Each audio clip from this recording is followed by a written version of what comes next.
Hello everyone, welcome back to my YouTube channel. इस video में हम बात करेंगे लेग वर्कआउट के बारे में।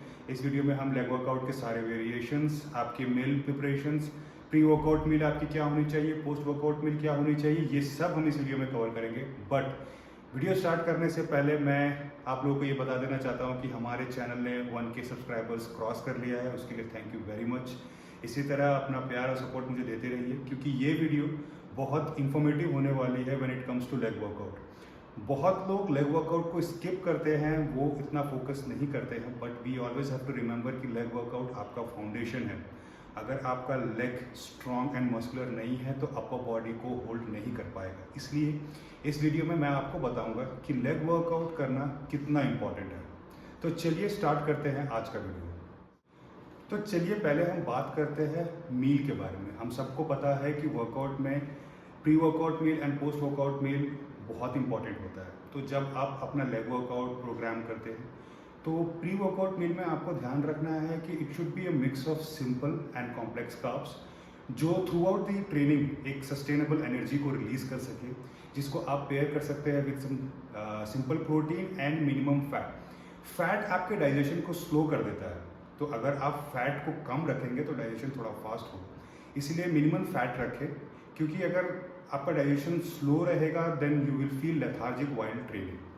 तो ये एक सिंपल आइडिया है। Whenever you plan your pre workout meal, इस तरह की प्लानिंग आप कर सकते हैं एंड ये आपको डेफिनेटली हेल्प करेगा when you are performing leg workout. मैंने बहुत लोगों को देखा है जो वर्कआउट के 5 मिनट या 10 मिनट पहले 2 केले खा लेते हैं या वाइट राइस खा लेते हैं। Please understand, this is not how pre workout meal works. Pre workout meal को डाइजेस्ट होने में एटलीस्ट 1 to 1.5 आवर लगता है, 45 मिनट्स लगता है। तो आपको इस तरह से अपनी प्री वर्कआउट मील को डिज़ाइन करना है कि जब आप ट्रेनिंग करने जाएं तो वो आपकी बॉडी में डाइजेस्ट हो चुका हो, ताकि आप उस प्री वर्कआउट मील का जो इम्पोर्टेंस है वो आप अचीव कर सकें। अगर आप 5 या 10 मिनट पहले कोई प्री वर्कआउट मील लेते हैं एंड आप वर्कआउट करने जाते हैं तो by the time you finish your workout, उस समय ये आपकी प्री वर्कआउट मील आपके बॉडी में अफेक्ट करना स्टार्ट करेगी, which is of no use.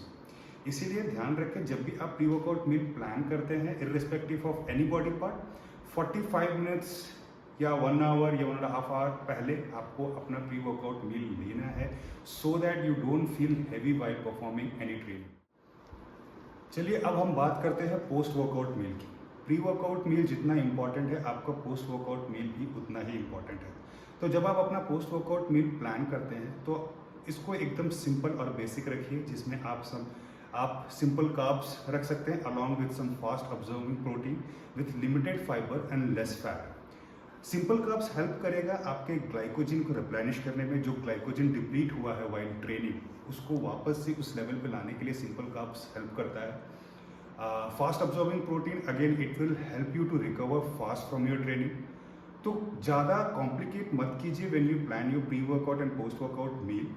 बहुत सिंपल है, मैंने जो आपको बताए हैं, whether you have to follow simple carbs और complex carbs along with protein, fat, fibre, इस चीज़ की प्लानिंग को ध्यान में रखिए। और आपको किसी भी तरह की एक्सपेंसिव डाइट फॉलो करने की ज़रूरत नहीं है। What ever you have it at home, आपको बस ध्यान रखना है कि किस चीज़ का सोर्स क्या है, प्रोटीन का सोर्स क्या होता है, कॉम्प्लेक्स कार्ब्स का सोर्स क्या होता है, सिंपल कार्ब्स का सोर्स क्या होता है, फाइबर क्या हो सकता है। इस तरह की चीज़ें जो हैं आपको थोड़ा ध्यान में रखना है and accordingly you can plan your pre workout and post workout meal. अब हम बात करेंगे वर्कआउट के बारे में। इस वीडियो में मैंने कुछ अपने फेवरेट 4 वर्कआउट इंक्लूड किए हैं, जो कि 4 वेरिएशंस हैं, जो आई फील आपको बेस्ट रिजल्ट्स देता है when you perform leg workout. सबसे पहले हम बात करेंगे लेग एक्सटेंशन के बारे में। अगर आप ऊपर देखें तो लेग एक्सटेंशन वर्कआउट को मैंने डिटेल्ड वर्जन में समझाया है। तो जब भी आप लेग वर्कआउट में लेग एक्सटेंशन को ऐड करते हैं, you have to make sure कि जो आपकी लेग पोजिशनिंग है वो एकदम करेक्ट है। आपकी लेग पोजिशनिंग शोल्डर अपार्ट होनी चाहिए और आपके जो टोज हैं वो पॉइंटेड अपवर्ड्स होने चाहिए। Whenever you perform leg extension, जो आपके टोज हैं वो ऊपर की तरफ होने चाहिए, जिससे कि आपको कॉन्ट्रैक्शन ऑन योर क्वाड्स ज़्यादा से ज़्यादा मिलेगा। जब आप लेग एक्सटेंशन की वर्कआउट को परफॉर्म करते हैं तो आप 1 से 2 वार्म अप सेट कर सकते हैं विथ लाइट वेट, जिसमें रेप रेंज आप रख सकते हैं 15 to 20 अलॉन्ग विथ 4 to 5 और 5 to 6 working sets. Working sets depend करता है कि आपका लेवल ऑफ एक्सपीरियंस कितना है। Again whenever you perform leg extension workout, make sure कि आपका जो कॉन्ट्रैक्शन है क्वाड्स पे वो ज़्यादा है rather than going for heavy weights। अगर आप heavy weights से heavy reps कर सकते हैं along with good contraction, then go for it। if not, then light weight को preference दीजिए। जितना आप challenging बनाएंगे उतना अच्छा है। remember, no matter what workout you do, weights challenging होने चाहिए, impossible नहीं, because form सबसे ज़्यादा important है। बहुत लोग ये बोलते हैं कि क्या लेग एक्सटेंशन आपके नी इंजरी या आपके नी को अफेक्ट करता है। Up to an extent yes, अगर आप इसको सही से परफॉर्म नहीं करते हैं तो लेग एक्सटेंशन में क्या होता है, बहुत लोग जब लेग एक्सटेंशन को परफॉर्म करते हैं while going down they go completely down, and while coming up वो अपने लेग्स को पूरा अप करते हैं, pointing a lot of pressure on their knees. तो this is not the right way to do it. Yes, आप पूरा नीचे अपने लेग को ले जा सकते हैं, बट जब आप कॉन्ट्रैक्ट करते हैं make sure the contraction is 75 to 80%, so that the contraction is on your quads and not knee। Again leg extension workout के बेनिफिट के बारे में अगर हम बात करें तो लेग एक्सटेंशन एक बहुत बेनिफिशियल वर्कआउट है, क्योंकि एक आइसोलेशन वर्कआउट है। ये किसी भी एज ग्रुप के लोग परफॉर्म कर सकते हैं, whether you are 18 year old or 50 year old or 60 year old, since it is an isolation workout, इसको किसी भी एज ग्रुप के पर्सन परफॉर्म कर सकता है। But whenever you perform leg extension workout, you have to make sure you focus on contraction and stretch, क्योंकि contraction जो आपका internal quads होता है उस पर जब इसका contraction पड़ता है तो ये आपको maximum result देता है। इसीलिए जब भी आप लेग एक्सटेंशन वर्कआउट परफॉर्म करते हैं, go with the rep range and range of motion, don't go with heavy weights. अब हम बात करेंगे सेकंड वर्कआउट के बारे में, जो कि है हैक स्क्वाट्स। हैक स्क्वाट्स बहुत सारे जिमों में नहीं होता है, तो अगर आपके पास हैक स्क्वाट्स की मशीन अवेलेबल नहीं है तो आप स्मिथ मशीन फ्रंट स्क्वाट्स कर सकते हैं या फिर डंबल गॉबलेट स्क्वाट्स कर सकते हैं। ये भी इक्वली बेनिफिशियल है कंपेयरिंग टू हैक स्क्वाट्स। अब आप जब हैक स्क्वाट्स परफॉर्म करते हैं तो आपकी पोजीशनिंग क्या होनी चाहिए। जब आप हैक स्क्वाट्स परफॉर्म करते हैं तो you have to make sure कि जो आपका लेग डिस्टेंस है वो should be shoulder apart, number 1। Second, whenever you keep your foot placement on the hack squats, your toe should be facing outwards. इससे जब भी आप नीचे जाते हैं, whenever you are performing hack squats, you have to make sure कि जो आपके नी है वो आपके टो के इनलाइन में ही जा रहे हैं। मैनी टाइम्स व्हाट हैपेंस, बहुत लोग हैवी वेट यूज़ करते हैं हैक स्क्वाट्स में, उस समय क्या होता है कि व्हेनेवर दे गो डाउन, उनका नी जो है वो इनवर्ड्स आने लगता है, and that's when the injury happens. So you have to make sure that the positioning of your leg is correctly placed on the machine. Whether you do goblet or front squats, you have to make sure the placement of your foot, knee is right। Second point जो आपको ध्यान में रखना है while performing hack squat, no matter how many reps you do or whatever weight you use, you have to make sure कि जो आपका hip है, जो आपका butt है, वो completely hack squats के pad पे रहना चाहिए। The moment you take your hip out of that pad, that's when you start injuring your spine। जो लोड होता है वेट का वो आपके स्पाइन पे आने लगता है, and that's where you hurt your knee और back. So you have to make sure no matter what weight you perform, जो आपका बट है वो पूरे टाइम पैड पे टच रहना चाहिए, so that you are performing it in a right position. Form and technique बहुत इंपॉर्टेंट है whenever you perform any workout rather than going for heavy weights। बहुत सारे सिनेरियोज में ये भी देखा गया है कि whenever people perform hack squats, they say ash to the grass, or you have to go very deep whenever you perform Smith machine squats or normal squats or hack squat. But biomechanically, it's not like that. Every body part is different. You need to understand what is affecting you more, whether going completely down or whether doing it half, or whether doing it semi-half or mid-half. That depends on your body, because body type different होता है, और जो भी workout आप perform करते हैं वो technically different way में आपको इम्पैक्ट करता है। तो अगर मेरे लिए पूरा डीप स्क्वाट्स करना बेनिफिशियल है तो ज़रूरी नहीं है कि कोई दूसरा बंदा भी डीप स्क्वाट्स करे तभी उसको बेनिफिशियल और तभी उसको बेनिफिट्स मिलेगा स्क्वाट्स का, ऐसा नहीं है. You have to understand your body part and you have to understand how that particular workout is affecting your body. Now let's talk about the set and reps you need to perform. अगर hack squats आपका पहला workout है, अगर hack squats को आप अपना first workout रखते हैं इन योर लेग प्रोग्राम, तो आप 2 से 3 वार्म अप सेट कर सकते हैं along with 4 to 5 working set. But if hack squats is your second workout and third workout, then you can just perform one warm up set to just understand the rhythm, the flow of the machine, and just to get the momentum of the workout. So if it is your first workout, remember to do 2 to 3 sets of warm up. If it is your second or third or whatever it is, make sure you can just perform one warm up set along with some 4 to 5 working set. Again, working set depends on the level of experience you have. You can also go up to 6 to 8 the way you have designed your leg workout program. So in this video that I am showing, in my video will make you understand how the foot placement needs to be done and how you have to perform the hack squat or goblet or front squat workout. अब हम बात करेंगे third workout के बारे में, जो है squats. बहुत जगह पे मैंने ये वीडियोस देखे हैं, आर्टिकल्स पढ़े हैं, व्लॉग्स पढ़े हैं, जहाँ पे लोग पूछते हैं कि स्मिथ मशीन स्क्वाट्स बेटर है या नॉर्मल स्क्वाट्स बेटर है.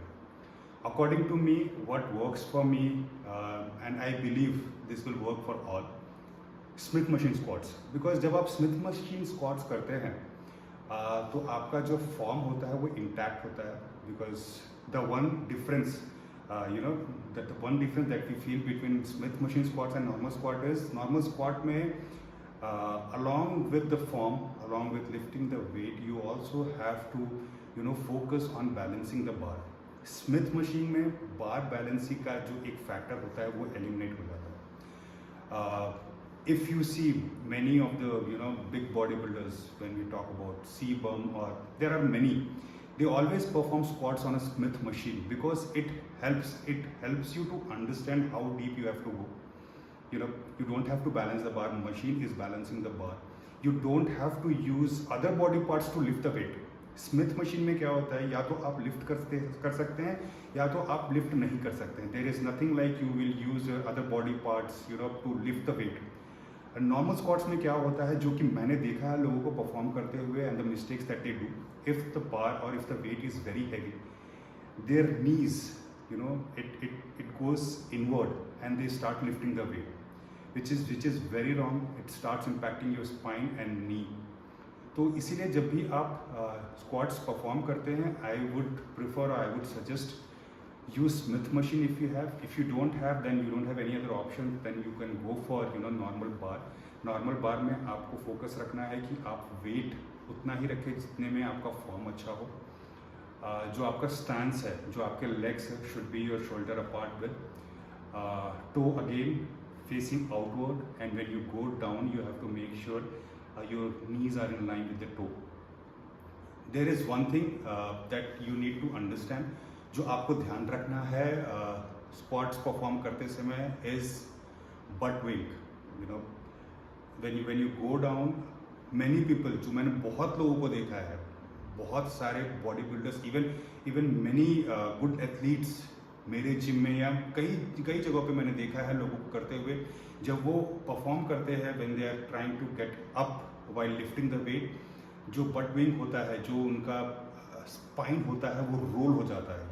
Your spine is roll like this.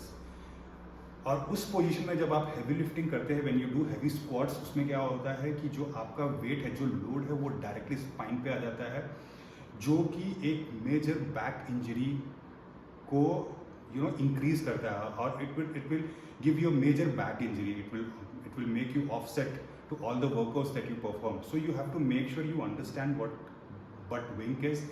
इसके ऊपर मैं एक अलग वीडियो बनाऊंगा, वरना ये वीडियो बहुत बड़ी हो जाएगी कि बट विंग को कैसे हम समझ सकते हैं. बट लेकिन अगर मैं एक नॉर्मल लेमन टर्म में आप लोगों को समझाऊं, तो जब भी आप अपने स्क्वाट्स को परफॉर्म करते हैं, you have to make sure that the butt wink, जो आपका स्पाइन है, वो स्ट्रेट होना चाहिए. It should not be like this. It should not be like this when you perform your squat workout. The moment your spine goes like this, just leave it. There is no point performing your squat even one rep after your spine is like this, or if your butt wink is like this. You know, ये जो होता है बहुत लोग करते हैं when they are lifting heavy weight. They don't understand you know, the biomechanical of the body, कि कैसे weight को push किया जाता है, कैसे squats perform किया जाता है. तो you have to understand this. ज़रूरी नहीं है कि आपको पूरा ही डीप जाना है to perform squats. You need to understand what is your limit, up to what level you know, your form is right, and accordingly you should plan your squat workout along with your reps and you know reps along with your sets. तो याद रखें, performing the training properly is important rather than going heavy. Blindly किसी body builders को follow मत कीजिए कि उस body builder ने इतना वेट लिफ्ट किया है तो मैं भी उतना ही वेट लिफ्ट करूंगा. You can lift, there is nothing wrong as long as your form and technique is right. अब हम बात करेंगे लास्ट एंड फाइनल वर्कआउट के बारे में, जो है काफ रेजेस.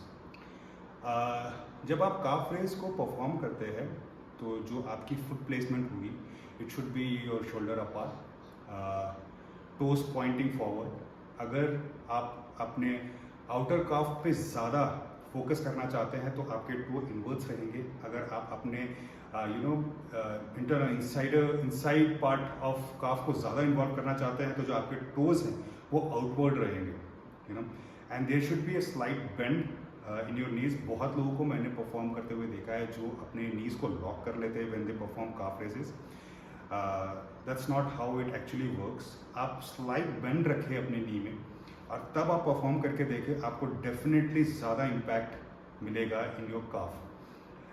बहुत लोग जब काफ रेजेस करते हैं वो बस you know up and down jump करते हैं and they think that their calf is working. It's not. So when you perform your calf raises, you have to make sure that you know you are performing in a controlled and slow manner. Contraction, stretch and hold जो है आपके calf में बराबर बना रहना चाहिए. आपके अपने टेम्पो पे ध्यान रखना है. Just doing fast rep ranges is not going to help you to grow your calf. Again, when we talk about rep ranges, 25 to 30 reps. तो काफ रेजेस में 25 to 30 रेप्स, आई मीन ज़्यादा रेप्स क्यों रखनी चाहिए? क्योंकि काफ एक ऐसा बॉडी पार्ट है जो हर चीज़ में इन्वॉल्व है. When you standing you are using your calf, when you are walking you are using your calf, when you are performing any body part your calf is engage. So you have to make sure कि आप calf muscle के लिए जो rape range रखें वो बाकी body part के rep ranges से डिफरेंट हो, so that it helps you to grow more. You know, जितना अच्छा आपका काफ रेंजेस होगा, जितना अच्छा आपका रेंज ऑफ मोशन होगा, जितने कंट्रोल्ड वे में आप काफ को यू नो ट्रेन करेंगे, उतना ज़्यादा आपको ग्रोथ देखने को मिलेगा आपके काफ में. Again there are different variations in calf. You can do standing calf raises, you can do you know sitting calf raises, but you have to make sure कि काफ आप जब भी परफॉर्म करते हैं आपके रेंज ऑफ मोशन बराबर होनी चाहिए. Fast movement is not going to help you to grow your calf muscle. Calf muscle करने के लिए आपको रेप रेंजेस पे ध्यान रखना होगा. Again don't go very heavy, keep a moderate weight, but rep ranges आपके ज़्यादा होने चाहिए. तो ये तो था एक detailed video on leg workout. आप कमेंट सेक्शन में ज़रूर बताएं कि आपको ये वर्कआउट कैसा लगा, और मैंने जिस डिटेल पे फोकस किया है आप उन डिटेल्स पे ध्यान रखें while performing leg workout. You can perform the same leg workout that I have shown in this video, and I am very much sure that it will help you to grow your you know leg muscle better than before. It will make you stronger. तो आप इस video को पूरा देखें और comment section में आप मुझे ज़रूर बताएं कि ये लेग वर्कआउट आपके वर्कआउट प्रोग्राम में सूट होता है या नहीं होता है. Because I have been following the same workout from many years and it is helping me, impacting my leg muscle every time. तो ये था आज का वीडियो. नेक्स्ट वीडियो में हम फिर से आएंगे किसी और बॉडी पार्ट पे यू नो एक डिटेल वीडियो प्रोवाइड करूँगा जो आपको हेल्प करेगा to cut down all the craps that you see in other YouTube videos, the thing that you know, bro science जिसको लोग बोलते हैं, जो लोग बताते हैं कि आप ये फॉलो करो वो फॉलो करो. I will cut down all the important factors for each body part and I'll make all the detailing videos to help you guys attain a good fit lifestyle and also a healthy lifestyle. Thank you very much.